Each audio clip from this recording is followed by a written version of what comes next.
सर्वांना नमो बुद्धाय, जय भीम। आमची मागणी म्हणलं तर प्रलंबित असलेले अशोक स्तंभ रस्त्याच्या मध्यभागी बसवण्यात यावे, हीच आमची मागणी आहे। व बाबासाहेबांचा पुतळ्याचे उद्घाटन लवकरात लवकर करण्यात यावे व इकडे तिकडे न जाता समाजाला कुठलाही समाजामध्ये फूट पाडण्याचं काम न करता, समाजामध्ये दोन गट निर्माण करण्याचं काम न करता सर्व समाज बांधवांनी एकत्र येऊन रस्त्याच्या मध्यभागी अशोक स्तंभ उभारण्याचं काम करावं, एवढीच आमची मागणी आहे। विनंती आहे की प्रशासन लवकरात लवकर हे आमची मागणी मान्य करावी, हीच आमची विनंती आहे। जय भीम, नमो बुद्धाय। जय भीम, नमो बुद्धाय। प्रलंबित अशोक स्तंभ हे नियोजित जागेत बसावं या मागणीसाठी गेली 10 दिवसापासून आमचे मित्र, आमचे बंधू सोनू आदर्श पिंपरे यांनी 10 दिवस धरणे आंदोलन करून बसले होते। या धरणे आंदोलनाला प्रशासनाने किंवा येथील प्रतिनिधींनी लक्ष न दिल्यामुळे नाविलाजास्तव आम्हाला पुढचं पाऊल उचलावं लागलं व पुढचं पाऊल म्हणजे आमचं आमरण उपोषण। प्रशासनाला व येथील प्रतिनिधीला आमची विनंती आहे की त्यांनी आमच्या या मागण्या मान्य करून अशोक स्तंभ हे नियोजित जागेतच उभारावं अशी आमची मागणी आहे।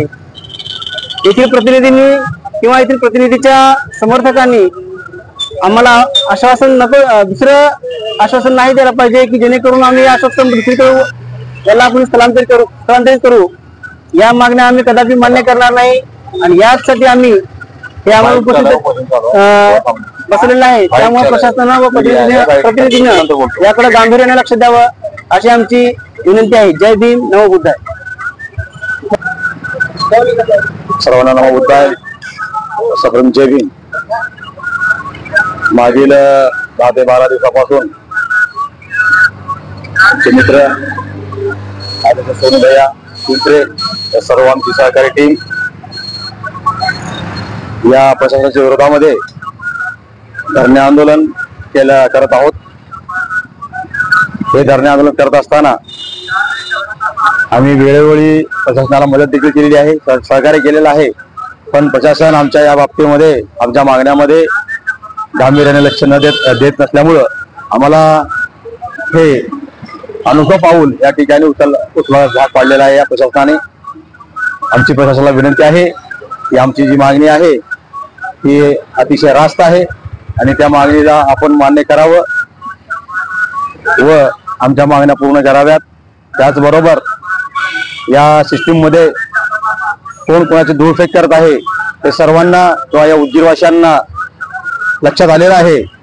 हे का आमची जी मागणी आहे का पूर्ण होत नाहीये, तर कशा प्रकारे इथले प्रतिनिधी आमच्या या मागणीची हेळसांड करत आहेत आणि का करत आहेत हे देखील उद्योजकांच्या लक्षात आलेलं आहे। आणि लवकरच आम्ही उद्यापासून आम्ही इथल्या उद्योगवासियांची स्वाक्षरी म्हणून राबवणार आहोत आणि याच्यानंतरचं जे आम्ही पुढे पाऊल आहे ते आम्ही तुम्हाला माध्यमातून आम्ही तुम्हाला कळवणार आहोत। धन्यवाद, जय भीम।